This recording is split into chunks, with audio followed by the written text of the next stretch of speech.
أعوذ بالله من الشيطان الرجيم بسم الله الرحمن الرحيم Bismillah, alhamdulillah, wassalatu wassalamu ala rasulillah. Another way in which we can view the day of judgment is as the day of reckoning. Now, this is why I was referring to the day of repayment the other day, that it is a day in which all payments will be due. That which you took from others will be due, and that the rights that Allah subhanahu wa ta'ala, or the obligations that Allah subhanahu wa ta'ala placed upon you that you did not fulfill will be due. And sometimes we get confused, just because we have a choice as to whether or not we want to fulfill those obligations, whether or not we want to conduct those obligations, that which is obligatory. Sometimes people get confused that there will be a choice as to whether it will be called upon in the hereafter. No, it will definitely be called upon, and Allah subhanahu wa ta'ala will definitely take one to account unless He decrees otherwise. But you have a choice as to whether or not you can conduct it here. You have a choice. That's part of the free will aspect, right? You have a choice whether or not to conduct those obligatory acts.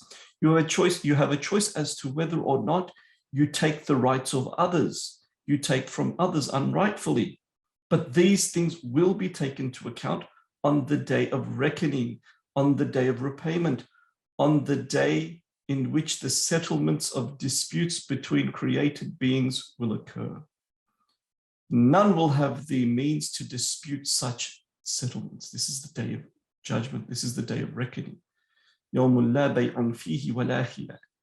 is a day in which no more excuses can be fabricated. You cannot just simply throw excuses out into the open as to why you did or did not do something. Nor can your buddies that in the dunya may have not looked at justice, may have just been backing one another up. Those days are finished. That you do not uphold justice. You do not stand by the one that was slandered, the one that was treated unjustly, the one in which everybody was backbiting, including your friends. You did not stand by that person. No, because they were your buddies and because it's appealing to the nafs in order to be a part of this group. And thus you joined in that unjust treatment. Those will be settled on the day of reckoning. So one should be very, very conscious of this fact. When Allah subhanahu wa ta'ala says, Maliki yawmiddin, it does not simply refer to a world to come after this world, but it refers to a day in which the settlements of disputes between created beings will be conducted. فَمَنْ يَعْمَلْ مِثْقَالَ ذَرَّةٍ خَيْرًا يَرَى وَمَنْ يَعْمَلْ مِثْقَالَ ذَرَّةٍ شَرًّا يَرَى. This is the day of reckoning. Have no doubt that it is Allah that is the master on this day. Now, in another verse, Allah subhanahu wa ta'ala says, أعوذ بالله من الشيطان الرجيم وَمَا أَدْرَاكَ مَا يَوْمِ الدِّينِ. What will explain to you what the day of reckoning is? Who is going to explain to you what the day of reckoning is, what the day of judgment is? And then it's repeated, ثُمَّ مَا أَدْرَاكَ مَا يَوْمُ الدِّينِ. Who? Again, who is going to explain to you what the day of reckoning, the day of judgment, the day of repayment is? يَوْمَ لَا تَمْلِكُ نَفْسٌ لِنَفْسٍ شَيْئًا وَالْأَمْرُ يَوْمَئِذٍ لِلَّهِ. It is a day in which no soul shall be of the least avail to another. And the amr, the command on that day, is for none but Allah alone. Even the noble angels standing rank upon rank will not utter a single word, will be in utter silence unless they have been given leave to speak. Even the noble angels. And so make no mistake that we have illusions in this world, that we have possession of things, that we have ownership over things, particularly our own body. We have this belief, this understanding that we have ownership of our own body. We have been made custodians. We have been given trust to look out for our body. But we make no mistake, everything in the dunya, everything in creation belongs to Allah subhanahu wa ta'ala. He is the true owner of all things, including us, including our bodies, including every aspect of our life in this material world and in the metaphysical universe and in the metaphysical reality. He owns everything. And on that day, it will be very clear. And Allah is illustrating this right at the outset of this verse, that He is the King, He is the Master, He is the ruler of that day of reckoning. None shall speak unless they have given leeway to do so. None can utter a single syllable unless they have given leeway to do so. You will realize, or we will realize on that day, that we truly don't have ownership of absolutely anything, including our own limbs. Maliki Yawmiddin, Master, King of the day of judgment, of the day of repayment. You know, one thing that we assume in this world is that what we see and what we touch is ultimate reality, is a manifestation of reality. You know, we see, you know, the mountains, we see the forests, you know, the thick of the forest full of these wondrous, magnificent trees, these evergreen trees, right? We see the skies, the stars, the sun, the moon, and we see the vastness of the ocean, and you know, that which we can see, that which we can touch, and that which we can feel, we believe to be a manifestation of reality. But there will come a time, dear brothers and sisters, and this is the important impact of this, one of the important impacts, or one of the important effects that this verse has over us. Maliki Yawmiddin, Master and King of the day of repayment. A day in which those things that we thought were a manifestation of reality will be whisked away into nothing. The mountains, gone. The stars in the sky, gone. The sun, gone. The moon, gone. Forests, gone. The earth itself, gone. All will be whisked away into nothing. And then what we thought was intangible, that which we didn't think about because we couldn't see it, we couldn't touch it, we couldn't feel it, will become a manifestation of reality in the hereafter, far more prominent, far more real to us than the mountains are in the here and now.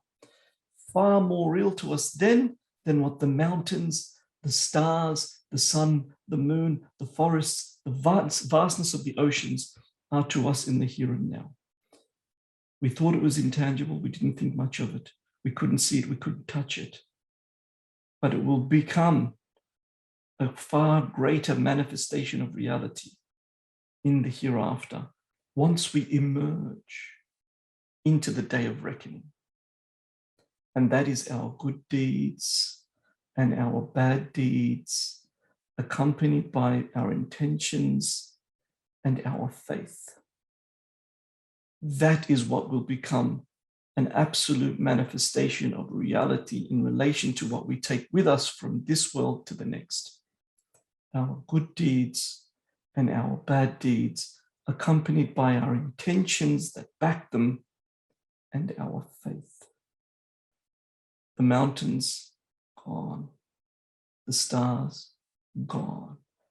That 8-bedroom house that we all wanted, that 5-bedroom house that we worked so hard to get. We worked so hard so that we can acquire this 5-bedroom house, that we can acquire all of these things in the dunya, mansions. And yet the end of us all is what?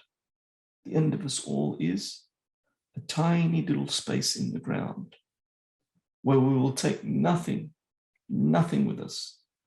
And our material body will only take with it that which we are buried in, our kafan. That's it. But even to the next dimension, that shroud does not come with us. It stays and withers away as the rest of the world, as the rest of this universe will wither away.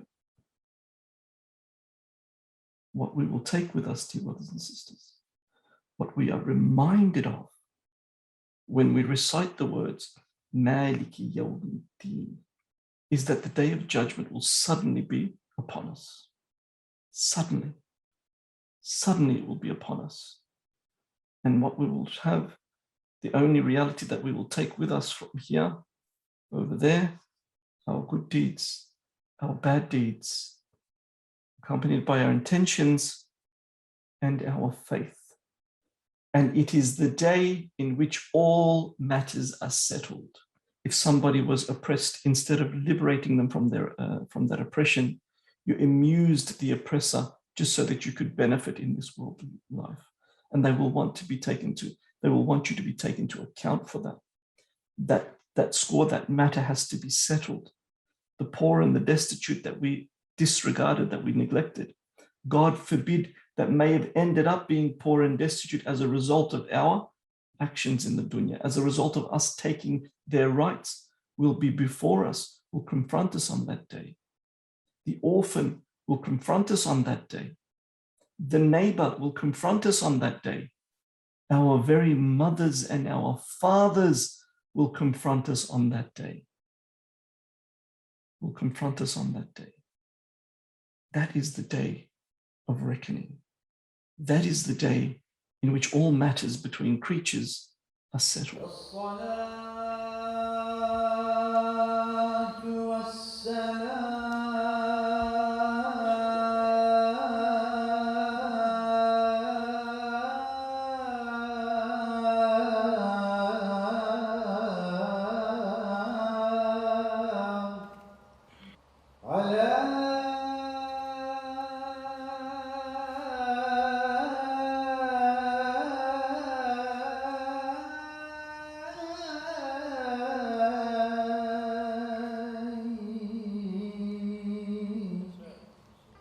عليك يا